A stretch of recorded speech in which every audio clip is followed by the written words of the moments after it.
کائنات کی ان عظیم ہستیوں کو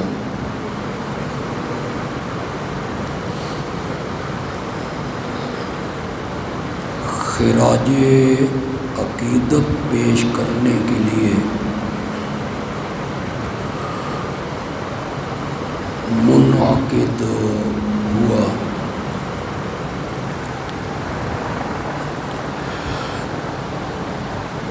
کہ آسمان دنیا نے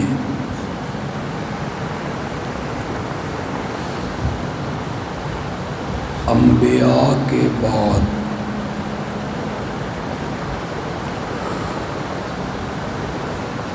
ایسی عظیم ہستیاں نہ کبھی دیکھیں اور نہ قیامت کی صبح تک دیکھ سکتا ہے۔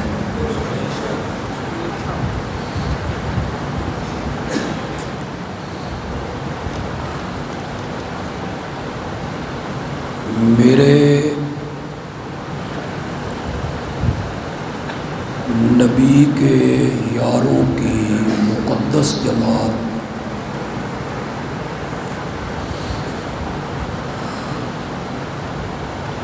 اتنے پاکیزہ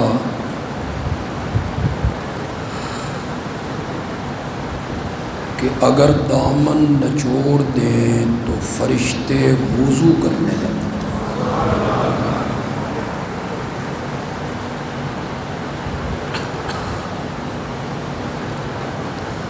اتنے مقدس کہ جنت کی حوریں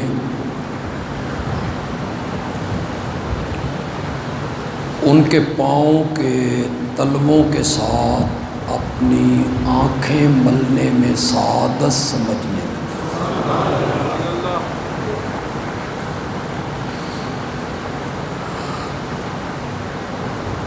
ایسی مقدس جماعت کو خراج عقیدت پیش کرنا ہے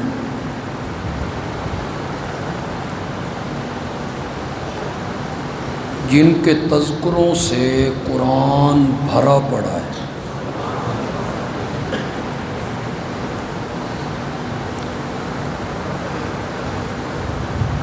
قرآن نے جگہ جگہ انداز بدل کے میرے نبی کے یاروں کے تذکرے کی۔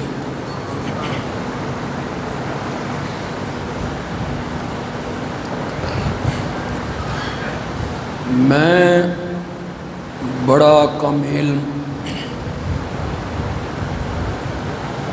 اور کم فہم آدمی ہوں۔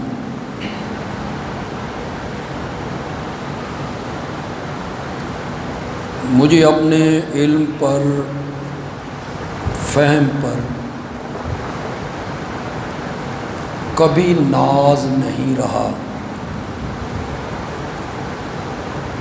اللہ آئندہ بھی فخر و غرور سے محفوظ رکھے۔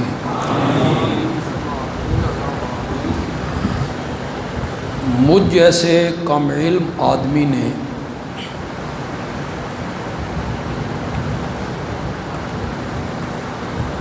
قرآن پاک کی 313 آیتیں عظمت اصحاب رسول کے ثبوت میں پیش کی۔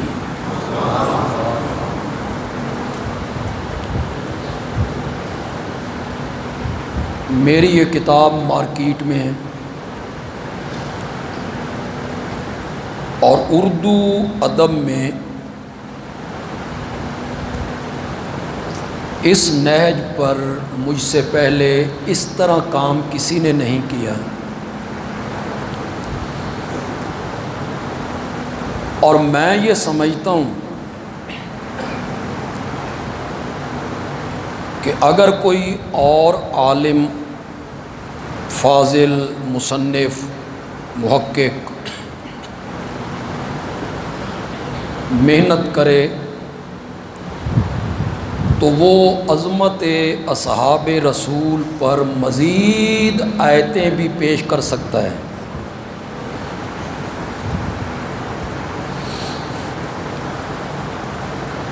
آج کا یہ پروگرام ان عظیم شخصیات کو خراج تحسین پیش کرنے کے لیے ہے جن کے ایمان کو اللہ نے قرآن میں معیار قرار دیا ہے۔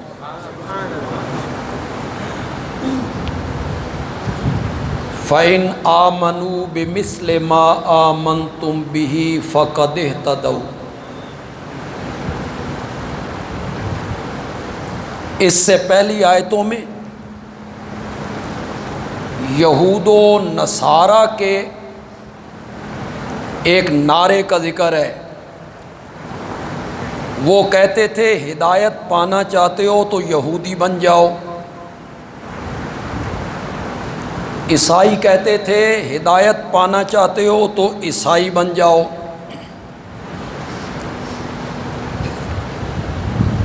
ان کا جو دعویٰ تھا کہ ہدایت یہودیت میں ہے، ہدایت عیسائیت میں ہے، اللہ نے اگلی آیت میں اس کا جواب دیا، فَإِنْ آمَنُوا بِمِثْلِ مَا آمَنْتُمْ بِهِ فَقَدِ اهْتَدَوْا۔ یہود و نصارہ بھی ہدایت کی پٹڑی پر تب آئیں گے جب صحابہ جیسا ایمان لائیں گے۔ معیار قرار دیا صحابہ کے ایمان کو۔ پہلے پارے میں کہا، آپ میں سے اکثر لوگوں کو یہ آیت یاد ہوگی، وَإِذَا قِيلَ لَهُمْ آمِنُوا كَمَا آمَنَ النَّاسُ۔ جب منافقوں سے کہا جاتا ہے، میں تھوڑی دیر کے بعد اس کا ذکر کروں گا، جب منافقوں سے کہا جاتا ہے آمنو، ایمان لے آؤ، کما آمن الناس، جس طرح میرے نبی کے یار ایمان لائے ہیں۔ معیار قرار دیا، معیار قرار دیا، جس طرح میرے نبی کے یار ایمان لائے اس طرح ایمان لاؤ۔ تمہارا ایمان نفاق پہ مبنی ہے، ادھر ایمان کا دعویٰ، ادھر کفار سے دوستیاں، ان کو جا کے کہنا ہم تمہارے ساتھ ہیں، ادھر آ کے کہنا ہم ایمان لائے ہیں۔ یہ روش چھوڑ دو، یہ فساد فی الارض ہے۔ ایمان اس طرح لاؤ جس طرح ابو بکر و عمر لائے ہیں، عثمان و علی لائے ہیں، طلحہ و زبیر لائے ہیں، ابو ذر لائے، بلال لائے، اس طرح ایمان لاؤ۔ کالو، تو منافق جواب میں کہتے ہیں انومنو کما آمن السفہاء، کیا ہم ویسا ایمان لائیں جیسے بیوقوف لوگ ایمان لائے؟ یہ سب سے پہلا تبرہ ہے جو صحابہ پہ کیا گیا۔ تبرہ کرنے والے کون ہیں؟ بول تو زور سے بولو، زور سے بولو۔ یہ کہنا کہ ابو بکر و عمر، عثمان، طلحہ، زبیر، معاویہ، ابو سفیان، انہوں نے منافقانہ طور پہ ایمان قبول کیا تھا، اور یہ نفاق والی آیتیں ساری ان پہ فٹ ہوتی ہیں، یہ اوپر اوپر سے مومن بنے تھے۔ میں نے کہا منافقوں کی نشانی تو خود قرآن نے بیان کی۔ منافق وہ ہیں جو صحابہ پہ تبرہ کرتے ہیں۔ انومنو کما آمن السفہاء، یہ بیوقوف لوگ جنہوں نے وطن تج دیا محمد عربی کے لیے، بال بچے قربان کر دیے، کاروبار، دکانیں، سب کچھ چھوڑ کے ایک طرف کے ہو گئے. یہ بیوقوف لوگ ہیں. سمجھدار لوگ وہ ہوتے ہیں ایک بھرا پیپل پارٹی چوے تے دوسرا بھرا تحریک انصاف چوے. یہ ہے سمجھداری. چچا ادھر ہو بھتیجا، وہ برسر اقتدار آئیں تو پانچوں گھی میں، اور یہ برسر اقتدار آئیں تو پانچوں گھی میں. یہ ہے نا عقل مندی. یہ ابو بکر و عمر سب کچھ چھوڑ چھاڑ کے ایک کا دامن انہوں نے پکڑ لیا. یہ تو بیوقوف لوگ ہیں.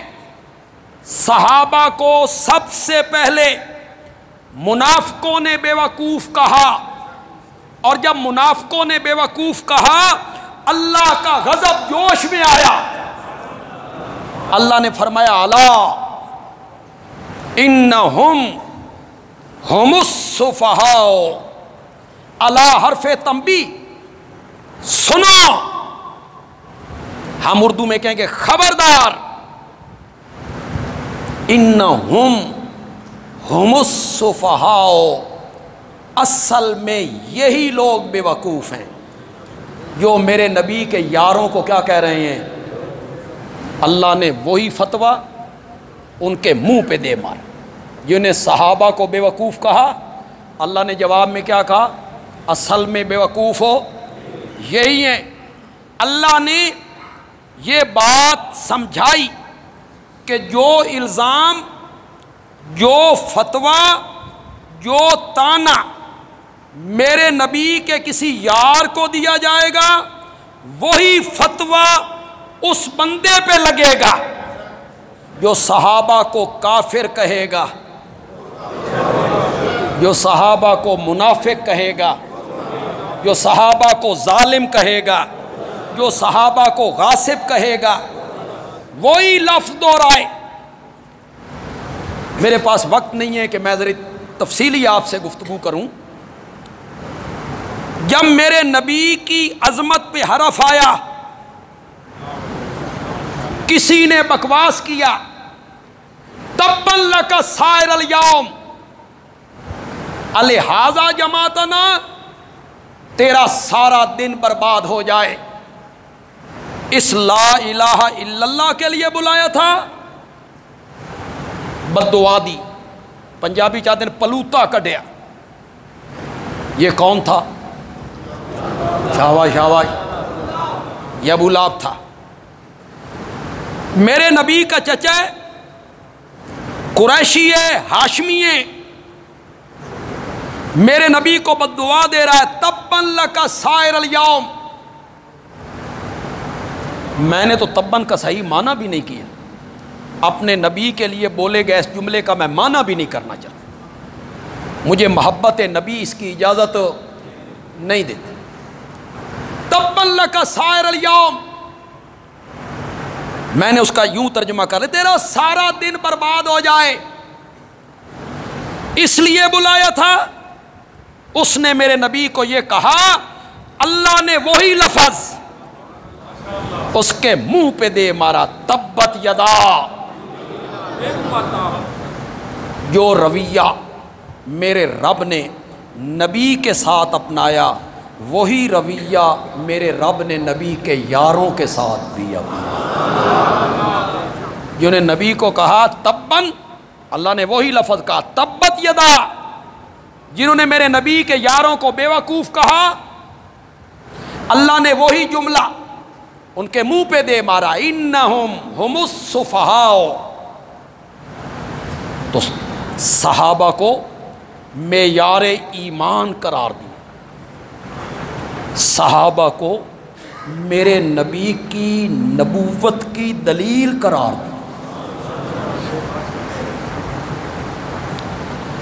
یہ جو لوگ صحابہ کے خلاف بولتے ہیں، ان کے ایمان میں شک کرتے ہیں، ان کو ظالم کہتے ہیں، غاصب کہتے ہیں، خاندان علی پہ ظلم کرنے والا کہتے ہیں، یہ فاجر تھے، فاسق تھے، ظالم تھے.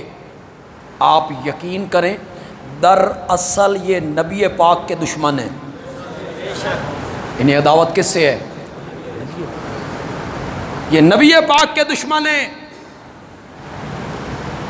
بات پھر طویل ہو جائے گی.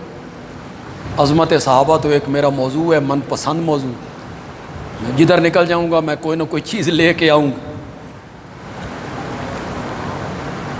میں صحابہ سے محبت کیوں کرتا ہوں؟ تم نہیں کرتے ہو؟ زور سے بولو ذرا، مسجد گونج جائے اس طرح بولو ذرا. والہانہ محبت کرتا ہوں میں صحابہ سے. صحابہ میرے مہربان ہیں. مجھے دین پہنچا صحابہ کے ذریعے. مجھے نبی کی سنت پہنچی. تھوڑا سا آپ بھی بولیں. مجھے حدیثیں پہنچی، مجھے قرآن پہنچا، مجھے نبوت پہنچی، نبوت کے احکام پہنچے صحابہ کے ذریعے. میں صحابہ سے والہانہ محبت کرتا ہوں. لیکن کیوں کرتا ہوں؟ ان کے اعمال کی وجہ سے قطعاً نہیں. میں نہیں کرتا، آپ کا مجھے پتہ نہیں. میں صحابہ سے اس لیے محبت نہیں کرتا کہ وہ نمازیں بڑی پڑھا کرتے تھے.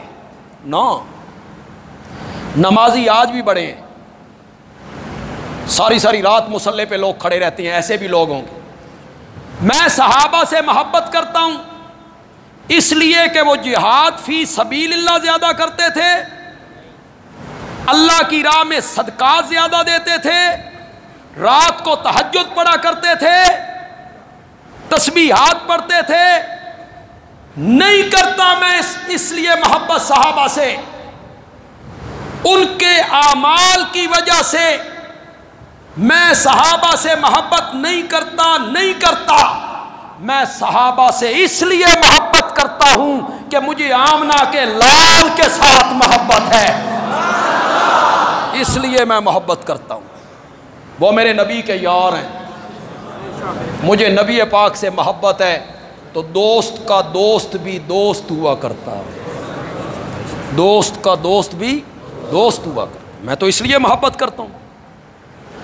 آپ کہیں گے اس کی کوئی دلیل؟ میں کہوں گا دلیل میں وہ حدیث پیش کرتا ہوں جو ہر جمعے کو ہمارا خطیب منبر پہ پڑھتا ہے، عربی خطبے میں پڑھتا ہے. میں وہ حدیث پیش کر دیتا ہوں، آپ سنتے رہتے ہیں. میں پڑھوں گا آپ کو یاد آ جائے گا کہ یہ تو ہر جمعے پہ ہم سنتے ہیں. اللہ اللہ فی اصحابی. یہ اصل میں کیا تھا؟ اتقوا اللہ، اتقوا اللہ. اللہ سے ڈرو، اللہ سے ڈرو.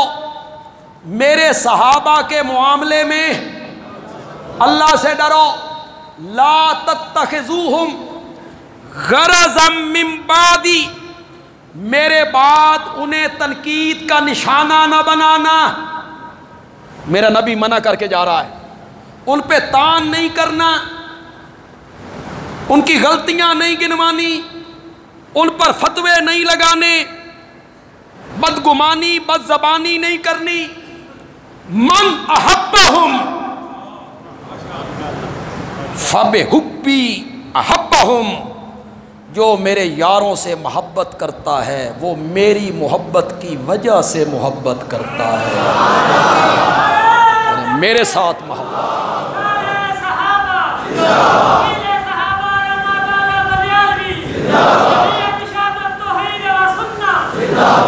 یہ جو لوگ صحابہ پہ تبرہ کرتے ہیں یہ دراصل میرے نبی کے دشمن.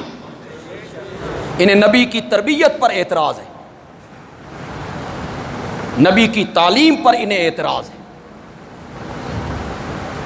من احبہم فبحبی احبہم. جو ان سے محبت کرتا ہے میری محبت کی وجہ سے محبت کرتا ہے. کہو تو حدیث کا اگلا حصہ بھی سنا دوں؟ زور سے بولو، زور سے بولو. ومن ابغضہم. اور جو ان سے بغض رکھتا ہے، میرے صحابہ سے دشمنی رکھتا ہے، میرے صحابہ سے بغض رکھتا ہے، انہاں دا صحابہ نال کوئی بننا ساجا. اکٹھا ہے، رشتہ داری ہے، کیا تکلیف دی ہے ابو بکر و عمر نے؟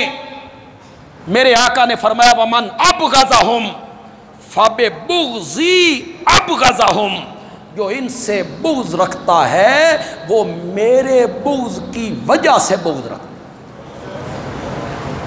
جس نے ان کو ستایا، اللہ اکبر، میرے نبی کے یاروں کو ستانے والوں، فتوے لگانے والوں، سنو میرا نبی کیا کہہ رہا ہے، جس نے ان کو ستایا اس نے مجھے ستایا، اور جس نے مجھے ستایا اس نے رب کو ستایا۔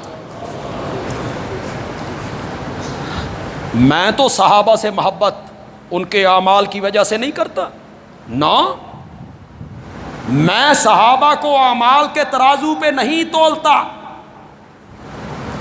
انہاں نمازاں کتنیاں پڑھیاں نے،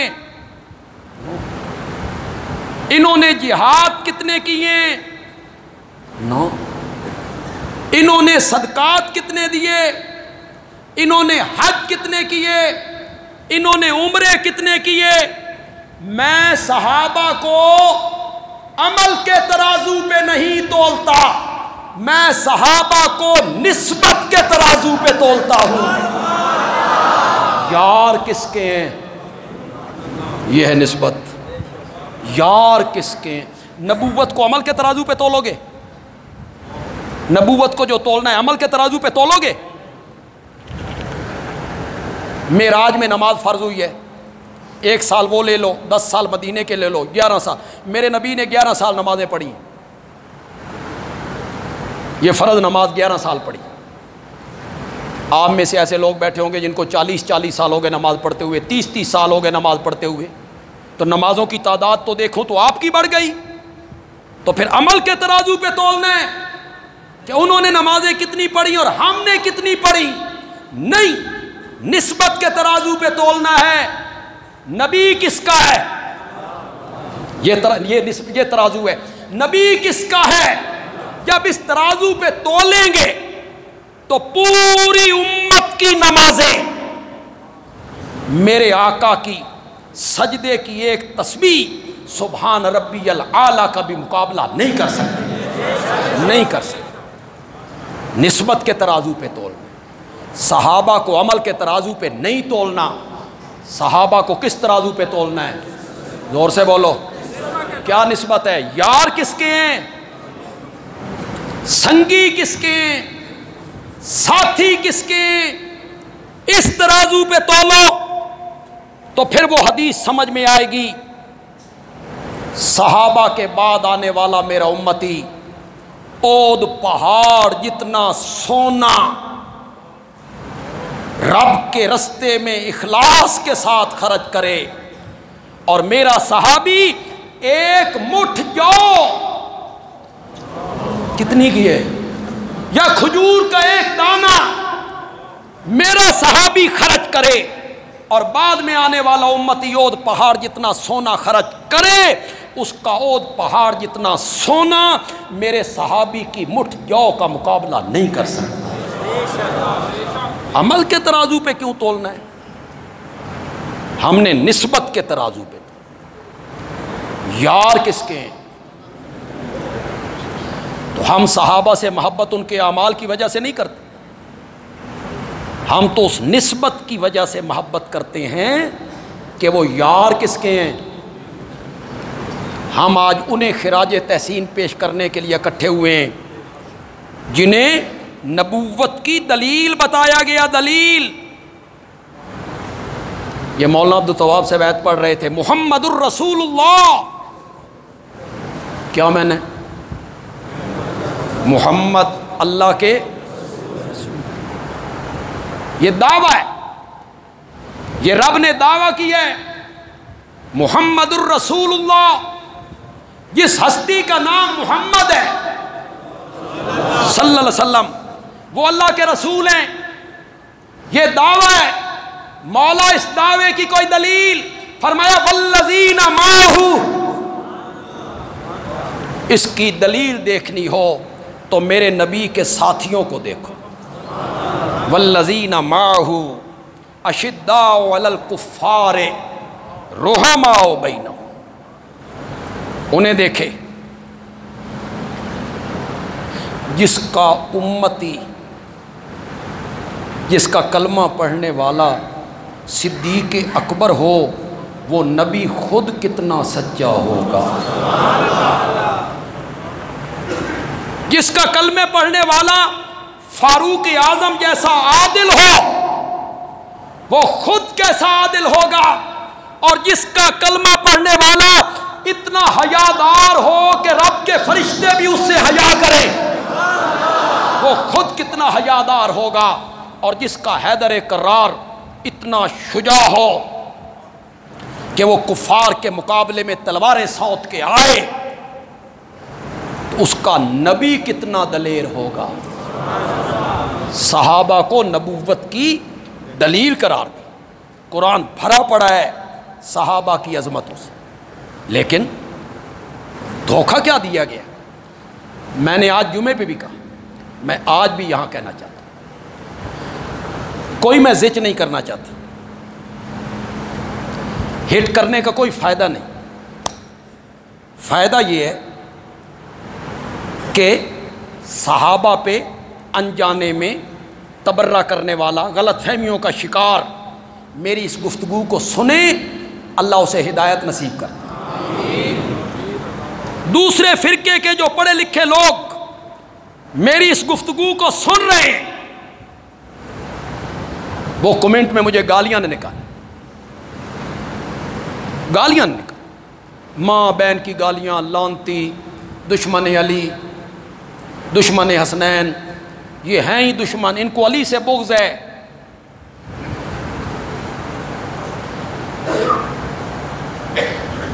تیرے ممبر پہ جو حضرت علی کی فضیلت بیان کرنے والا ہوتا ہے، پہلے اس دی شکل ذرا ویکھ، حضرت علی نال ملتی ہے، حضرت علی سے ملتی ہے ان کی شکل؟ حضرت علی کے چہرے پہ تو داڑھی کی سنت موجود ہے جو ان کے پورے سینے کو بھر لیتی۔ علی حافظ قرآن، علی نمازی ہے، علی تو ہے ہی اہل سنت کا، ہم علی کے ہیں، علی ہمارے ہیں رضی اللہ تعالی۔ کمنٹ میں گالیاں نہ نکال، گالیاں شرفاء نہیں دیا کرتے، جن کی رگوں میں شریف باپ کا خون دوڑتا ہو وہ گالیاں نہیں دیتے، جنہوں نے باحیا ماں کا دودھ پیا ہو وہ گالیاں نہیں دیتے، بس ایک لفظ کہہ دیتے ہو حضرت علی کا بغض ہے، حضرت علی کے دشمنوں پہ لعنت۔ میں نے آج جمعے بھی کہا ہے، میں کہتا ہوں کہ حضرت علی کے دشمنوں پر لعنت، حسنین کریمین کے دشمنوں پہ لعنت، سیدہ فاطمہ کے دشمنوں پہ لعنت۔ لیکن اللہ کے بندے گریبان میں جھانک کے تو دیکھ دشمن ہے کون؟ یہ صحابہ دشمن ہیں؟ قرآن جن کی تعریفیں کرتا ہے؟ تمہیں دھوکے میں مبتلا کیا گیا۔ دوسرے طبقے کے جو پڑھے لکھے لوگ ہیں وہ میری گفتگو کو پیار سے سنیں، میں پیار سے بات کرنا چاہتا ہوں۔ تمہیں کہا گیا کہ یہ ساری آیتیں صرف خاندان علی اور اس کے سوا 3 آدمی، ان کے لیے جو نبی پاک کے انتقال کے بعد حضرت علی کے ساتھ رہے، حضرت علی کا ساتھ دیا اور خلیفہ وقت کی بیعت نہیں کی، وہ ہے مومن، وہ ہے ایماندار، باقی سارے منافق ہیں۔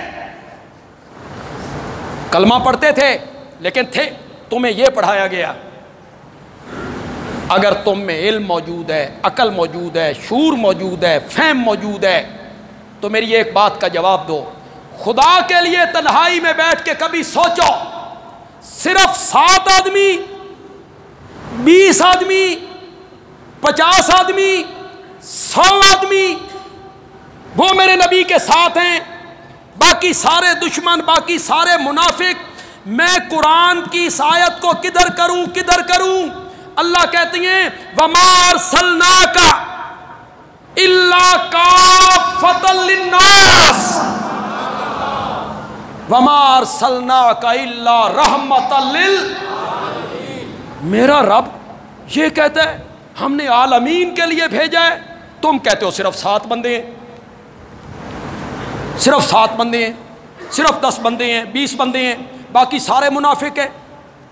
اور جب قرآن اپنا ذکر کرتا ہے تو قرآن کہتا ہے شہر رمضان الذی انزل فیہ القرآن ھدی للناس، وہ کہتا ہے ھدی للناس ہے، میرا نبی نذیر للعالمین ہے، عالمین کے لیے بھیجا گیا۔ تم کہتے ہو نہیں وہ تو 7-8 آدمی تھے، یہ سارا دین انہی کے لیے۔ اچھا ایک اور بات کا جواب دو یار، آپ جواب دو، یہ جو مشرکین بدر میں آئے تھے، اود میں آئے تھے، خندق میں آئے تھے، انہی 7 بندوں کو مٹانے کے لیے آئے تھے؟ کچھ خوف خدا کرو یار، یہ 30 ہزار کا لشکر، یہ 10 ہزار کا لشکر لے کر مشرکین جو چڑھائی کرتے تھے مدینے پر، صرف 7 آدمی تھے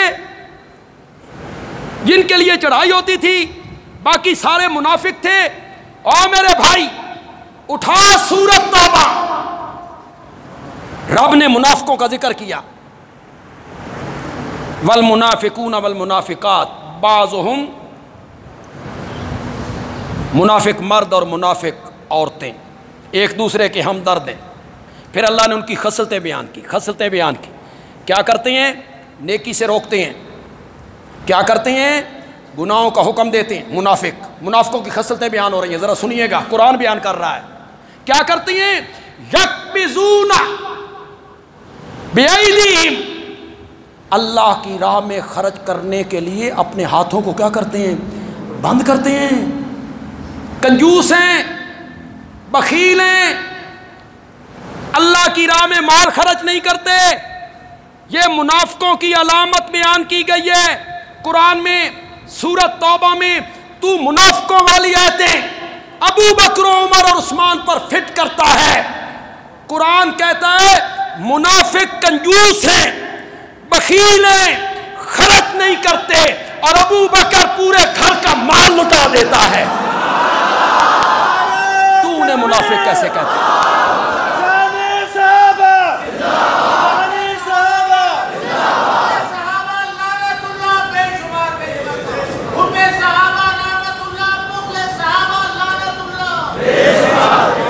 اللہ کے بندو، قرآن منافقوں کی خصلتیں ذکر کرتا ہے۔ میں دوسرے طبقے کے پڑھے لکھے لوگوں سے کہوں گا وہ خدا کے لیے غور کریں میری بات پر۔ منافق وہ ہیں جو خرچ نہیں کرتے، ہاتھ بند رکھتے ہیں، اور ادھر میرا نبی غزوہ تبوک کے لیے چندہ مانگتا ہے تو عثمان کھڑا ہو جاتا ہے، 100 اونٹ بما ساز و سامان کے میں دوں گا۔ میرے نبی پھر چندہ مانگتے ہیں، عثمان کہتے ہیں 100 اونٹ اور دوں گا۔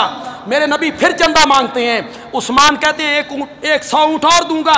بعض روایات پر اعتماد کر لوں، 8 مرتبہ عثمان اٹھے، 8 مرتبہ، پھر 1000 اشرفیاں میرے نبی کی جھولی میں ڈالیں۔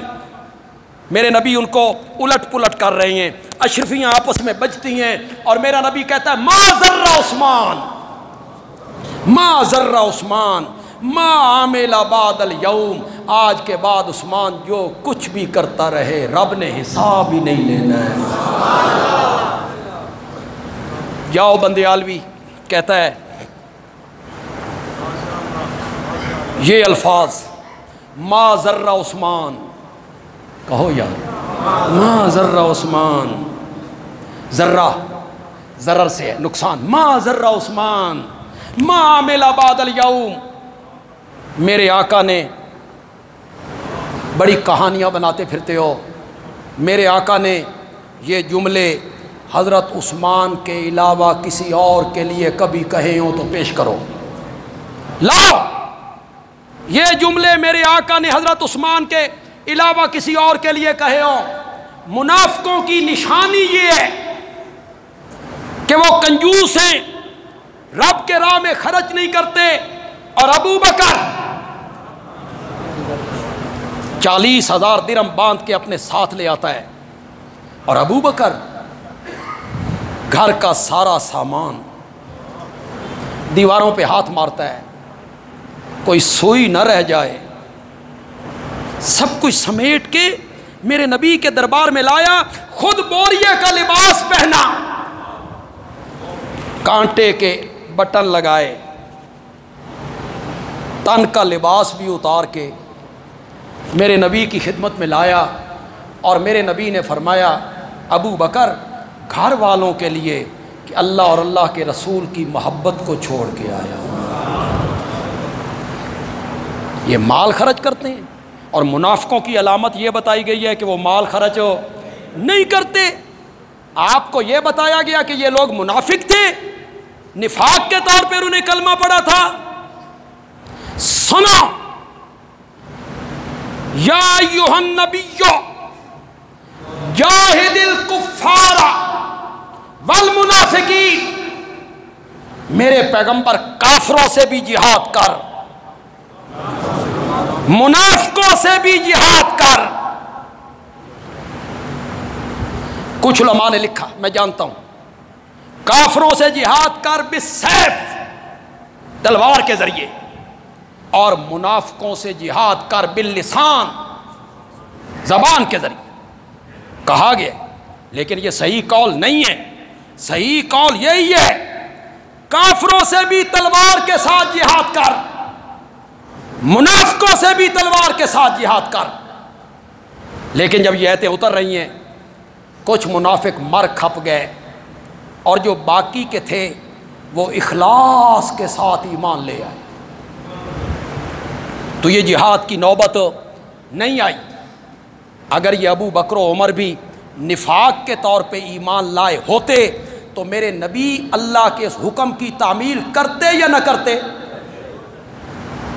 منافقوں سے تو جہاد کا حکم ہو رہا ہے، کافروں سے بھی جہاد کر، منافقوں سے بھی جہاد کر، ان کے ساتھ جہاد کا حکم ہو رہا ہے، اور ہجرت والی رات میرا نبی ابو بکر کو ہم سفر بنا کے لے جا رہا۔ کوئی کرے انکار، کوئی کرے انکار، کس کو ہجرت والی رات ساتھ لے کے گئے تھے؟ زور سے بولو یار، زور سے بولو، کس کے حکم سے؟ یہ تو فریقین کی کتابوں نے لکھا، اللہ کے حکم سے وہ حضرت ابو بکر کو اس رات میں اپنے ساتھ لے کر گئے، اور قرآن کہتا ہے منافقوں سے جہاد کر۔ اور مکے کی نکیل دار زمین اور پتھریلی زمین اور نبوت کی نازک تلیاں زخمی ہونے لگیں، تو ابو بکر نے پوری نبوت کو کاندھوں پہ اٹھا لیا، پوری نبوت کو کاندھوں پہ اٹھا لیا، چڑھائی چڑھی، غار ثور میں پہنچایا، نبوت کو اٹھایا، اور رب نے یہ بتایا کہ جو ابو بکر، میں نے ابھی تک یہ نہیں کہا کہ میرا کوئی جملہ ضائع نہیں ہونا چاہیے، بس یہ ایک جملہ ذہن میں آیا ہے یار، مزہ آ جائے گا، لیکن آپ سبحان اللہ کہیں گے؟ ہجرت والی رات ابو بکر نے نبوت کو کاندھوں پہ اٹھایا، رب نے یہ بتایا کہ جو ابو بکر ہجرت کی رات نبوت کو کاندھے پہ اٹھا کے جا رہا ہے، نبی پاک کے بعد خلافت کا بوجھ بھی یہی اٹھائے گا، یہی اٹھائے گا، اس کے سوا کوئی نہیں اٹھا سکتا۔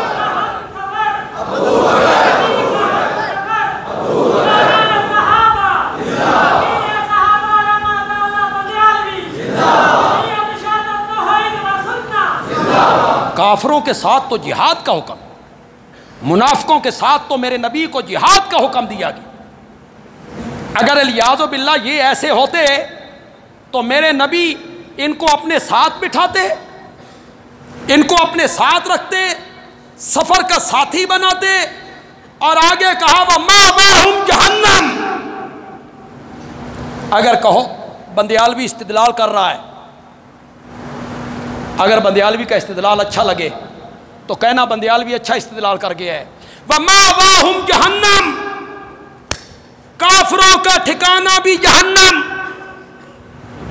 منافقوں کا ٹھکانہ بھی, زور سے بولو زور سے بولو, وَمَأْوَاهُمْ جَهَنَّمُ, کافروں کا ٹھکانہ بھی جہنم, منافقوں کا ٹھکانہ بھی جہنم. اور پاگل آدمی ابو بکر تو آج بھی جنت میں ہے. ما بین بیتی و منبری روضۃ من ریاض الجنہ. اور کافروں اور منافقوں کا ٹھکانہ کیا ہے؟ جہنم. قرآن کہتا ہے, اور وہ آج بھی محمد کے سینے کے ساتھ. چلو اور باتیں تو جھٹلا دے گا, اسے جھٹلا نا, اسے جھٹلا نا. کس نے سلایا؟ ابو بکر و عمر کو میرے نبی کے پہلو میں کس نے سلایا؟ ہم سے لڑتا ہے, جا ان سے جا کے لڑ.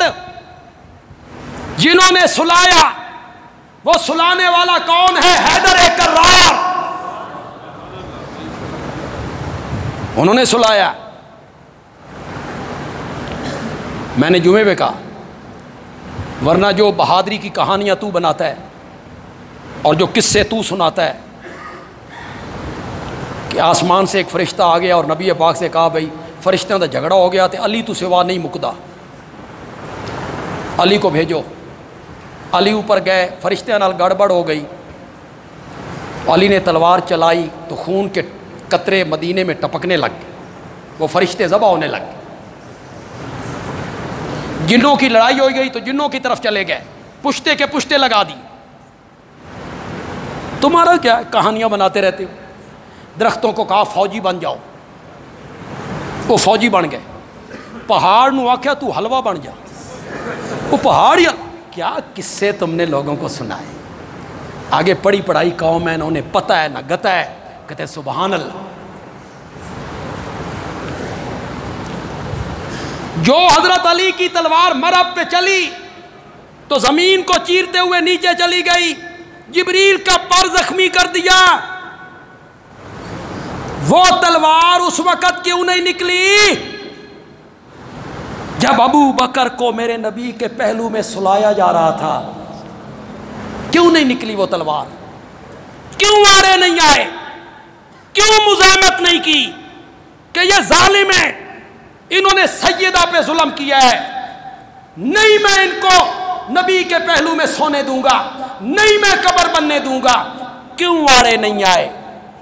بندیالوی کہتا ہے یہ سب کہانیاں تم نے بنائی ہیں. حضرت علی نے اپنی محبت سے خوشی سے ابو بکر کو محمد کے سینے کے ساتھ سلا دیا. ان کی محبت تھی, پیار تھا, تعلقات تھے, برادرانہ تعلقات تھے. آج کہانیاں بناتے ہو, سیدہ ناراض ہو گئیں, بول چال بند ہو گئی.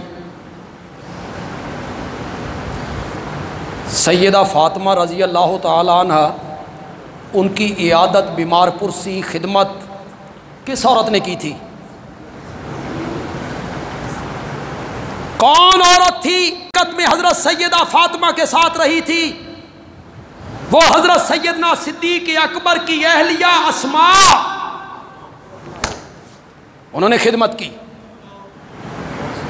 اور تمہیں ایک بات بتاؤں, حضرت فاطمہ پریشان ہو گئی انتقال سے پہلے.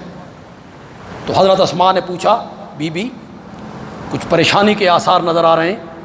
تو کہا کہ پریشانی یہ ہے کہ میرا جنازہ اور جنازے پہ میرے کفن کا کپڑا وہ جب چارپائی پہ رکھ کے مجھے باہر لایا جائے گا تو میں نہیں چاہتی کہ میرے جسم پر کسی غیر محرم کی نظر پڑے. پریشان. حضرت عثمان نے کہا عزت بڑے آسان یہ حل لے. میں نے حبشے میں دیکھا ہے عورتوں کا جنازہ کس طرح اٹھاتی ہیں کہ کیا حل ہے. حضرت عثمان نے کہا چارپائی کے جو 4 پاوے ہیں اس کے ساتھ فٹ فٹ کی لکڑی گاڑ دیں گے اونچی, اور چادر اس کے اوپر سے آئے گی, آپ کا جسم نظر نہیں آئے گا. تو روایت میں آتا ہے فاطمہ یہ سن کے مسکرانے لگی, مسکرائیں. پھر حضرت سیدہ فاطمہ کو غسل کس نے دیا؟ حضرت اسماء نے. یہ حضرت اسماء کس کی اہلیہ ہیں؟ تم نے کہانیاں بنائی ہیں. وہ بیمار پرسی کر رہی ہے, عیادت کر رہی ہے, اس کے ساتھ ہے. سچی سچی بات کرو. ایسے موقعوں پر بیمار پرسی کرنا, نہلانا, یہ وہ لوگ کرتے ہیں جن کے تعلقات کشیدہ ہوں, یا وہ لوگ کرتے ہیں جن کے تعلقات بڑے گہرے ہوں؟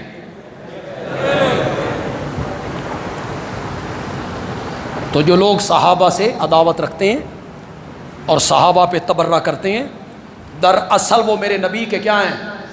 زور سے بولو, زور سے بولو. انہیں دشمنی میرے نبی سے ہے. وہ میرے نبی کی تربیت پر معترض ہیں, میرے نبی کی صفت یزکیہم پر معترض. صرف 7 بندے, صرف 11 بندے, صرف 10 بندے.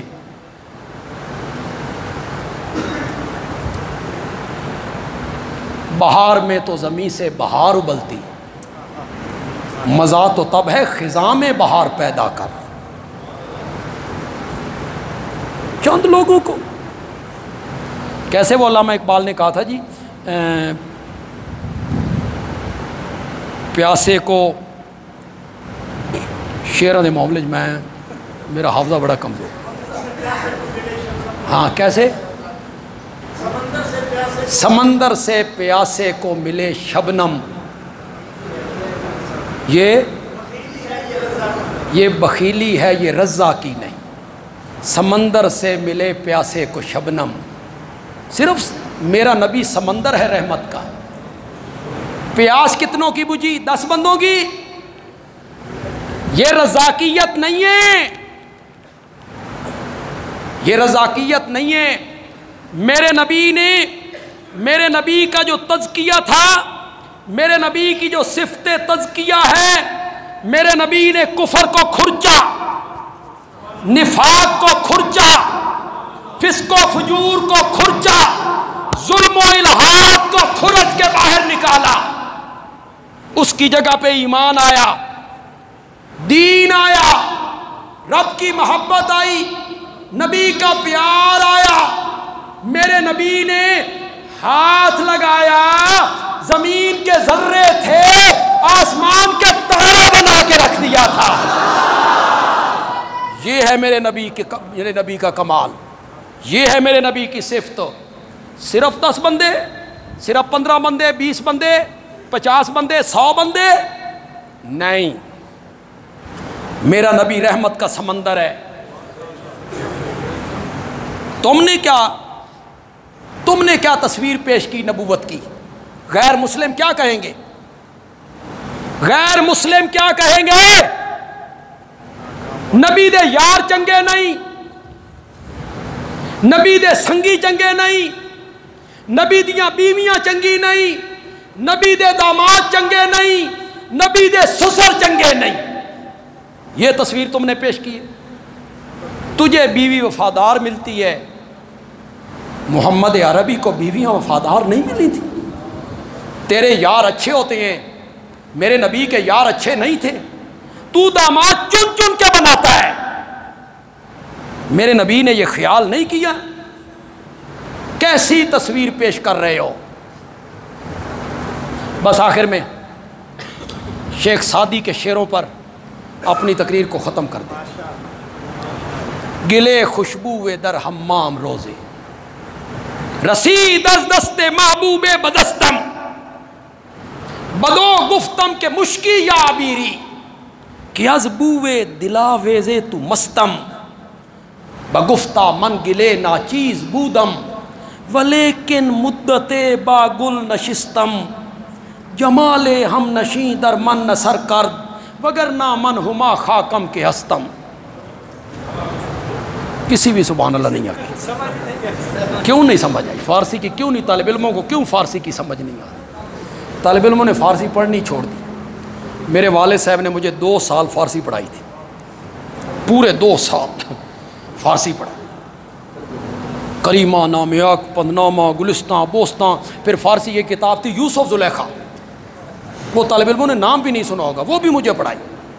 تو میرے والد صاحب کے ایک دوست تھے، وہ پاس بیٹھے ہوئے تھے، انہوں نے کہا جی چھوڑا نو یہ جیاں کتاباں نہیں پڑھائی دیاں یوسف زلیخا لیاں۔ تو والد صاحب نے کہا کون کہتا ہے؟ آکھے جی علماء کہتے ہیں۔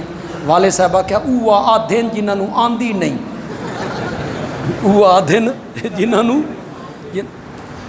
گلے خوشبوئے در حمام روزے، رسید از دست محبوب بدستم، بدو گفتم کہ مشکی یا عبیری، کہ از بوئے دلاویز تو مستم۔ میں ترجمہ کرتا ہوں، لیکن خدا کے لیے جب میں ترجمہ کروں نا تو مٹی کا ترجمہ کروں گا۔ مٹی جو ہے گلے مٹی، خوشبودار مٹی۔ تو میں ثابت کیا کرنا چاہتا ہوں یہ آپ پہنچیں گے، اتنا کام تو آپ کریں گے نا کہ میں ثابت کیا کرنا چاہتا ہوں، میں کہنا کیا چاہتا ہوں۔ پہنچو گے؟ پہنچو گے؟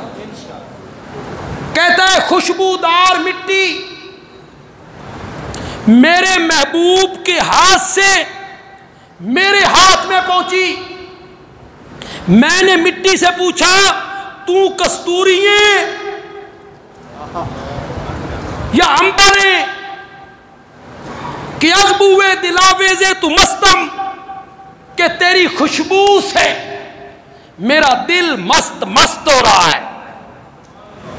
تو عنبر ہے، ایڈی خوشبو، مٹی میں اتنی خوشبو، تو عنبر ہے۔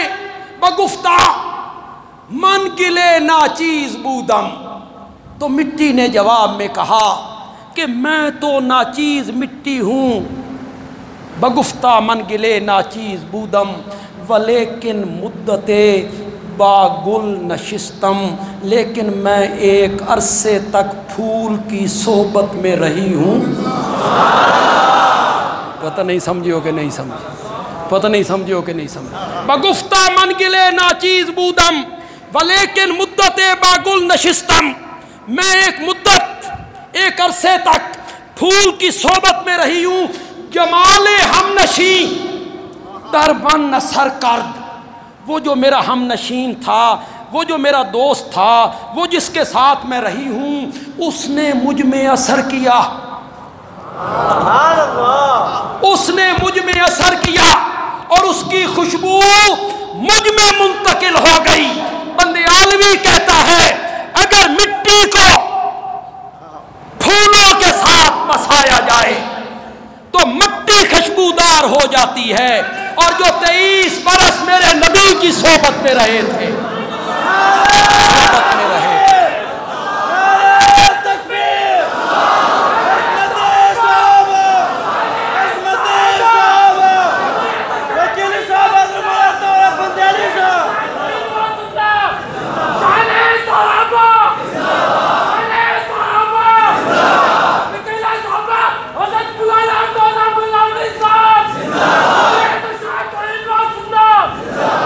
اللہ ابو بکر تیری شادی کروا دے، بس یہی دعا کر سکتے۔ چلو جی ادھا انتظام ہو گیا، ابو بکر راضی ہے، او راضی نہیں، ادھا انتظام ہو گیا۔ بس میری تقریر کے آخری الفاظ ہیں، میرے ساتھ اپنے جذبات کا اظہار کیجئے۔ جب تک پاکستان میں ایک سنی بھی موجود ہے تو صدیق اکبر کی صداقت کے، فاروق اعظم کی عدالت کے، عثمان کی حیا کے، حیدر کرار کی شجاعت کے، اور معاویہ کے تدبر کے ڈنکے بجتے رہیں گے انشاءاللہ۔ اللہ تعالیٰ عمل کی توفیق عطا فرمائے۔